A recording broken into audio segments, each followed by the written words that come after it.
નમસ્કાર મિત્રો, સ્વાગત છે તમારું આપણી યુટ્યુબ ચેનલમાં।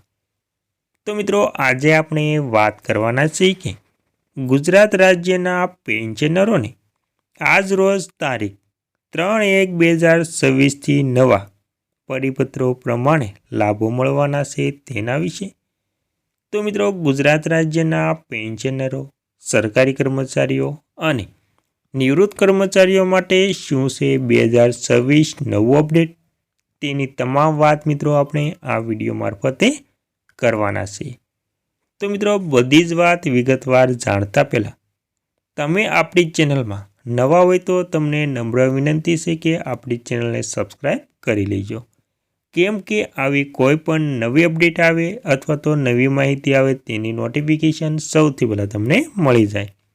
અને મિત્રો, વિડીયો ગમે તો એક લાઈક કરી દેજો। તો મિત્રો, બધી જ વાત વિગતવાર જાણીએ તો ગુજરાત પેન્શન 2026 માટે કેન્દ્ર સરકારના 8મા પગાર પંચને કારણે પેન્શનમાં વધારો થવાની શક્યતા છે, જે જાન્યુઆરી 2026થી લાગુ થઈ શકે છે। અને રાજ્ય સરકારના કર્મચારીઓ માટે પણ આવા લાભોની અપેક્ષા છે। જો કે ચોક્કસ જાહેરાતો બાકી છે। સાથે જ વૃદ્ધો માટે અટલ પેન્શન યોજના જેવી સરકારી યોજનાઓમાં પણ ઉપલબ્ધ છે।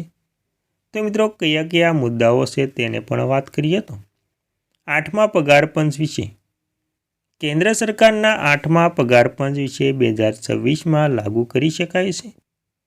તેનાથી લગભગ પેન્શનરો અને પગારમાં એટલે કે પેન્શનને પગારમાં વધારો થવા જઈ રહ્યો છે।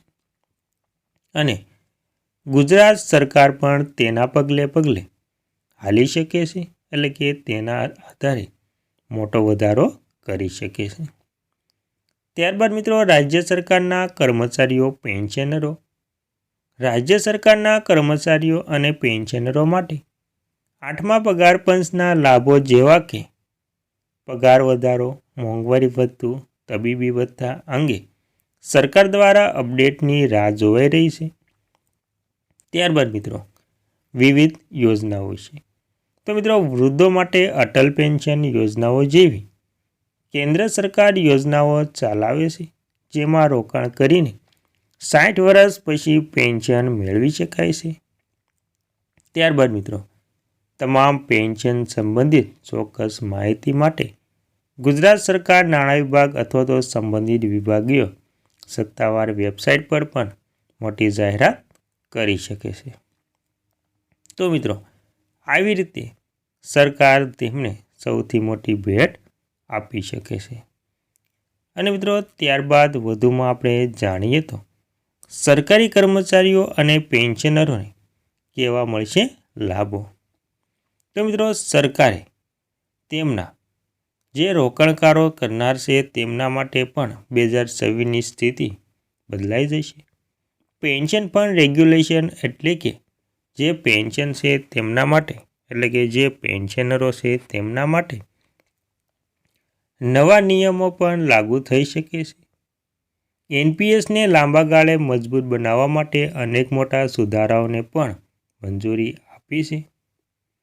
તો મિત્રો, નવી દિલ્હી, જો તમે એનપીએસમાં પહેલાંથી જ પૈસા લગાવ્યા છે અથવા તો 2026માં રિટાયરમેન્ટ માટે એનપીએસમાં રોકાણ કરવાની યોજના બનાવી રહ્યા છો, તો આ સમાચાર માટે તમે ખૂબ જ મહત્વપૂર્ણ સમાચારમાં આવ્યા છો। પેન્શન રેગ્યુલેશન ફંડે પણ એનપીએસને લઈને મોટો સુધારા કરવાની મંજૂરી આપી છે, જેની સીધી અસર તમામ રિટર્ન ફી અને ફંડ મેનેજમેન્ટ પર પડશે। સરળ ભાષામાં કહીએ તો હવે તમારા પૈસા સંભાળવાની સિસ્ટમ વધુ મજબૂત અને સ્પર્ધાત્મક બનશે મિત્રો। ત્યારબાદ મિત્રો, એનપીએસ એટલે કે નેશનલ પેન્શન સિસ્ટમમાં રોકાણ કરનારા લોકો માટે 2026થી સ્થિતિ બદલાઈ ગઈ છે। પેન્શન ફંડ રેગ્યુલેશન એટલે કે pension fund regulation and development authority ના બોર્ડ એનપીએસને લાંબા ગાળે મજબૂત બનાવવા માટે અનેક મોટા સુધારાઓને મંજૂરી આપી છે।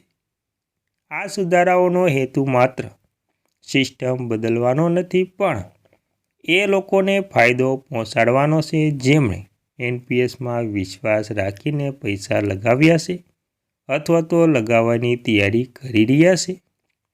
હમણાં સુધી એનપીએસમાં પેન્શન ફંડ ચલાવતી સંસ્થાઓની સંખ્યા મર્યાદિત હતી, પણ હવે નવા ફ્રેમવર્ક પ્રમાણે તેમના પણ વધારો કરવામાં આવ્યો છે અને સ્વતંત્ર રીતે પેન્શન ફંડ પણ શરૂ કરવાની મંજૂરી મળી છે. રોકાણકારોની દૃષ્ટિકોણથી એવો અર્થ છે કે વધુ પેન્શન ફંડ આપશે એટલે કે વધુ વિકલ્પ મળશે.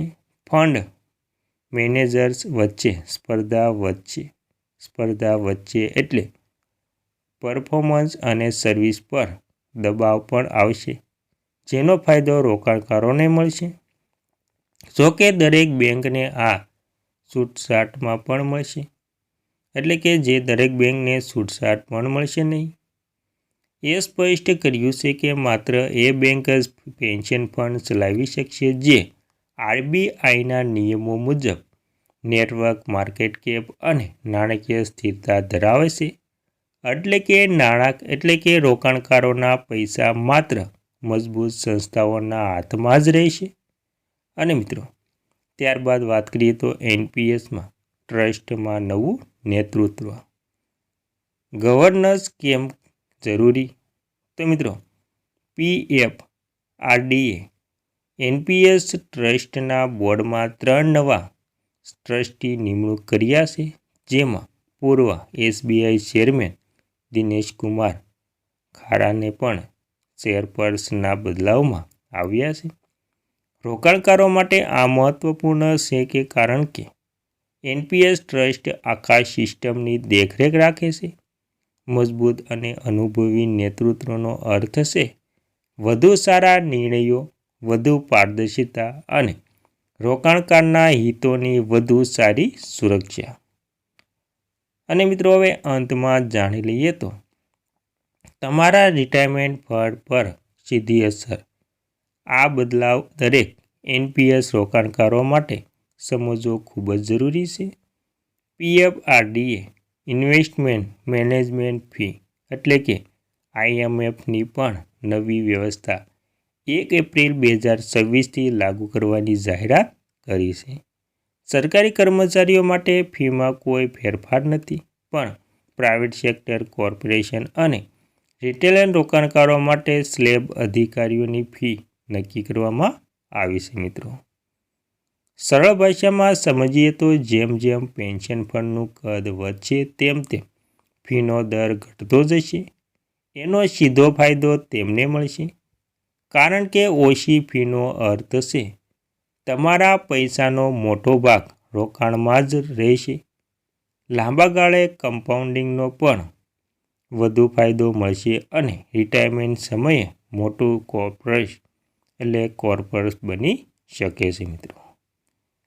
તો મિત્રો, આ હતી સરકારી કર્મચારીઓ પેન્શનરો માટે ખૂબ જ અગત્યની માહિતી. મિત્રો.